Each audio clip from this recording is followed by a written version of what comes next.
We beat Tears of the Kingdom without taking any damage. Rules are, obviously, no damage. This includes environmental as well as gloom. If we were to take damage, we have to go back to our most recent save, which is only allowed at completed Skyview Tower when we scan the area for the first time, or when we complete one of the main bosses. This includes Master Kogna, as well as the Phantom Ganon that you beat in the castle. Feel free to comment and guess what you think messed us up the most in this run, and let's get into it. The run begins as any other. Inside the castle's depths, we slap some keys and proceed to wake up shortly afterward in our underwear. Taking this as a sign from the heavens, we decided to remain in our underwear for pretty much the entire run unless we needed some heat or cold protection. I'm going to skip the Sky Islands because it's not really all that eventful, as I'm sure you guys have all seen it so far, and it's one of the most boring parts of the entire run. After this, we run to Liko Landing to get our good old quest from Pura, returning shortly after from Hyrule Castle to collect our paraglider, and logging the first save for the run. After this, we decided to head over to Rito Village as it's the easiest boss and the easiest to get to. We did stop to help Impa. I'm not really sure why we did this, as it doesn't really benefit us long term in any way, shape, or form, but we did anyways. Going to go collect a horse to make our journey a little bit easier, we stopped by the stable to register it and remind you guys to subscribe because I need that dopamine. We shortly stop by another Skyview Tower. We grab the teleporter location, but do not activate it for a later save, and we head back on to Rito Village. Should we risk it for the biscuit for Zelda's horse? No, we should not risk it for the biscuit for Zelda's horse, at least not right now. I proceeded to not remember to do this at any point in the run, so I ended up walking a lot during the run or riding a very slow horse. On the way to Rito Village, though, while reading live chat, I got surprised by a good old Octorok. That's not a sound I wanted to hear when I wasn't paying attention. Oh! Okay, no, we're good. That was way too close. After that little scare, we were a little bit more careful moving on, or at least for the next couple hours we were. Arriving in Rito Village without much more issues. After scaling the mountain, we grabbed another checkpoint at the good old Skyview Tower, collected Tulin's bow, and got into a tussle with some good old mobs.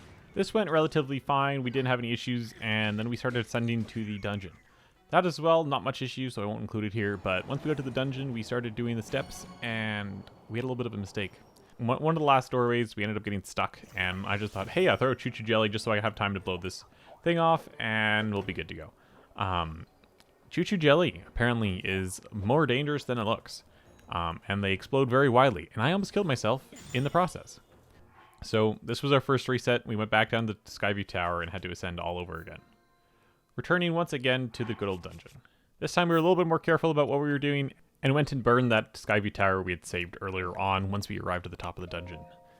Sure enough, I made another mistake of not having enough cold food, and that resulted in half a heart of damage and reset number 2. Goes without saying that I was a little bit upset about that, but this next run we made it back through Colgera, and Colgera, besides a couple close calls, we made it through just okay, which of course allowed us to get one more hard save down. On the way to the Goron area, we went to collect a good old flight suit and did a shrine, which resulted in me not being able to grab a paraglider and getting quickscoped. Are you serious, game? Are you serious? So after that embarrassing moment, we had to reload our save at Rito, we skipped the glide suit and headed on to the Goron Valley. But getting lost along the way, I thought I could get past these goblins, my horse got stuck, and I thought maybe I was out of reach, and I got clapped again. Back to Rito Village yet again. This time we actually survived our trip to Death Mountain and actually grabbed a checkpoint for our sanity. Not before seeing this wolf experience gravity. I'm sorry, puppers, that wasn't very cool. We did make it to the village though, and off we went to the Yonobo quest. After bringing him back to his senses, we take a nice scenic route up the side of the mountain, proceeding to climb up the rest of the way. I'm not sure why I did this, but I guess I must slightly hate myself for doing this challenge and climb the side of the mountain on top of it. Shortly after this, we hop on a plane and take out the short mini-boss on top of the mountain and head on down to a Skyview Tower to do another hard save. This might bite us in the butt later on in the run, but we'll get to that when we get to it. Before we headed over to the Goron dungeon, though, we decided to stop by the castle and collect some better weapons for our adventures to make our life just a little bit easier. In addition to this, we grabbed the shrine to allow us to warp back at any time. After we collect our weapons, we head back to meet the Yonobo and make a couple mistakes here. On the way to the dungeon, we burnt our toast once. In the dungeon, we may have did a little bit of fortune telling. I'll show you that clip right now. That is a negative. Let's not step in the lava. And burnt it one more time, being a silly goober. Please note that each one of these resets had no saves between it, so every time I did this, I had to go back to Hyrule Castle to go and collect more items. So after this suffering, I decided I was going to Spartan up, and once I got to the dungeon, I was going to use one of our saves. After completing the dungeon, we do the boss, which took us less than 3 minutes to do, collected our good old heart container, and continued on our mission. After saving, of course, because we wouldn't want to forget that. Proceeded to go do some shrines for some light orbs that we were going to need later on in the run for the Master Sword, as well as Minaru's dungeon. Can you tell I have a little bit of lava PTSD from the previous dungeon when I'm trying to do the shrine? Because I do. All in all, we ended up doing about 8 shrines to get 8 spirit orbs. For the last couple stamina vessels we'll need to get this Master Sword. Some of them were a little bit easier than others. This Glory Rush one caused me a lot of stress because I was really concerned about taking damage and having to go back through another like 4 shrines and redo them. But here we are anyways, and we were perfectly fine.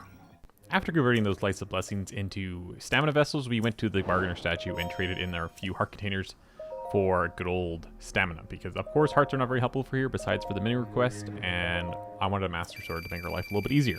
So off we go to collect the Master Sword.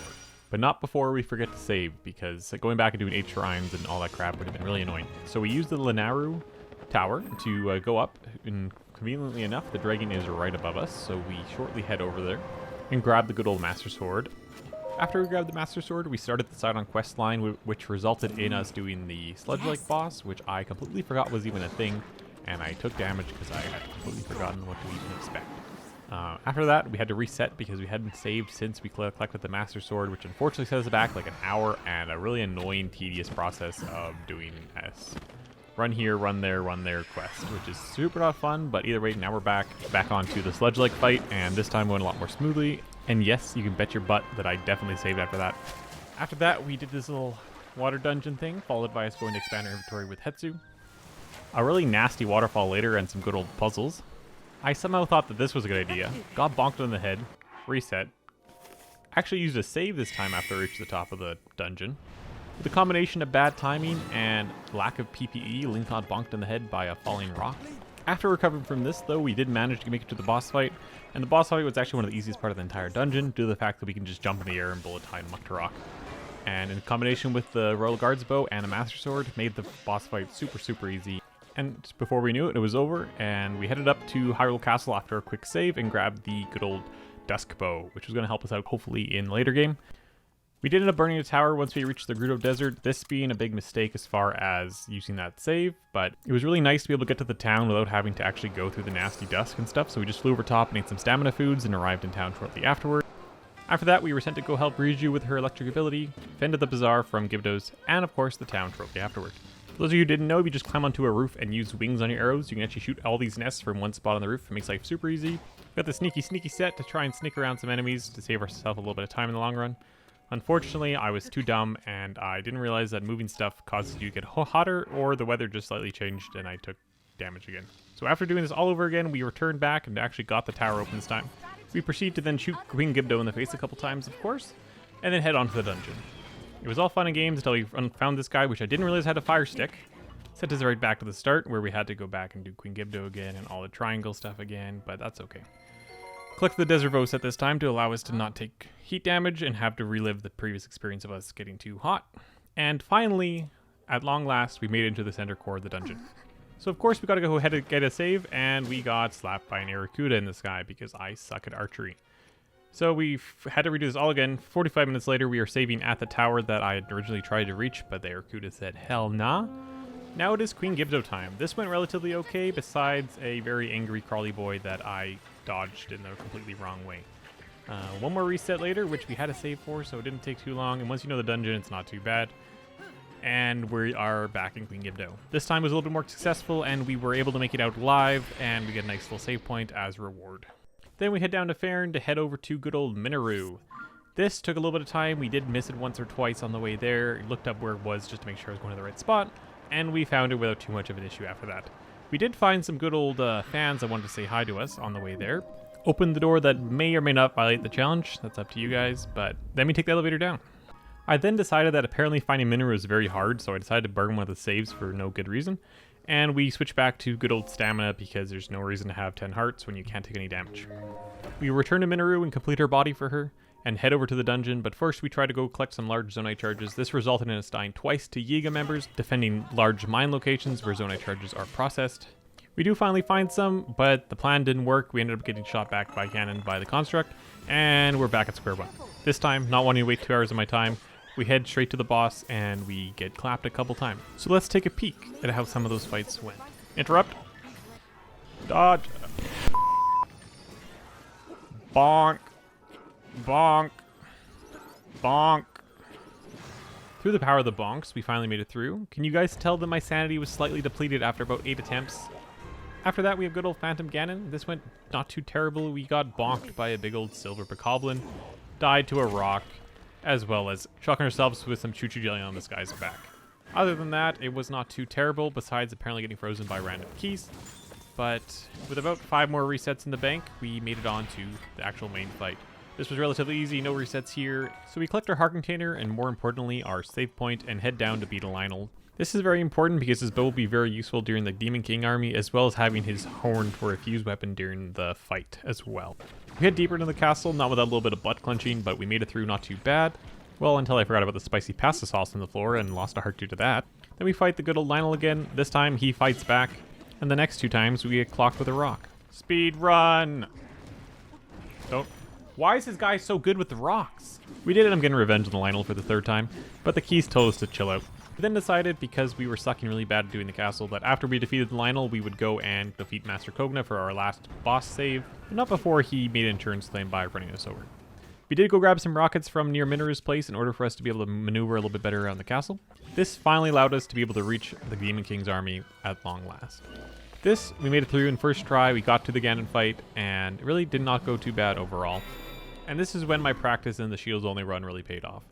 I absolutely annihilated Ganondorf. We were hitting our flurry rushes, we were hitting our dodges, it was absolutely fantastic. We got halfway through the Ganondorf fight. We did an absolute sick spin maneuver where we throw all his abilities back at him, a little bit sketchy, but it was so awesome. And then I did this. Yep, that's a reset. Then I got damaged by the spicy pasta sauce and hit by a big chunker. Notice I did mess up the count here, I did correct it after the next time, but after this we did finally make it back to Ganondorf, and this time we were in it to win it. We were hitting our dodges, we were hitting the double dodges, getting those flurry rushes, and of course doing the little spin and Reno to get those good old special attacks back at him.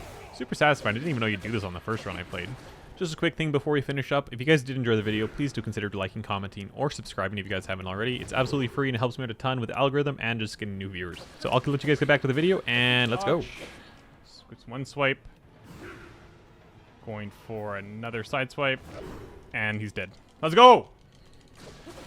And after some quick pimple popping, that concludes our run. This has been Tears of the Kingdom without taking damage. Wait. Was it? Rewind that shit. So yes, I did kind of cheat. I do apologize, but I blame Ganon because he ate the Forbidden Comma first. If he didn't eat the Forbidden Comma, he would have been fine. But if you guys want to see me do something else harder or something down the road, feel free. I tried to fix the situation, but I died another like 10, 15 times. And I was just so burnt out that I just needed to call it there and get the video out. So I hope you guys aren't too offended by it. If you are, yell at me in the comments or make me do a worse challenge in the future. Preferably a different game. I could use a break, but we'll see how it goes. And thanks for watching, guys. Have a great one. Peace.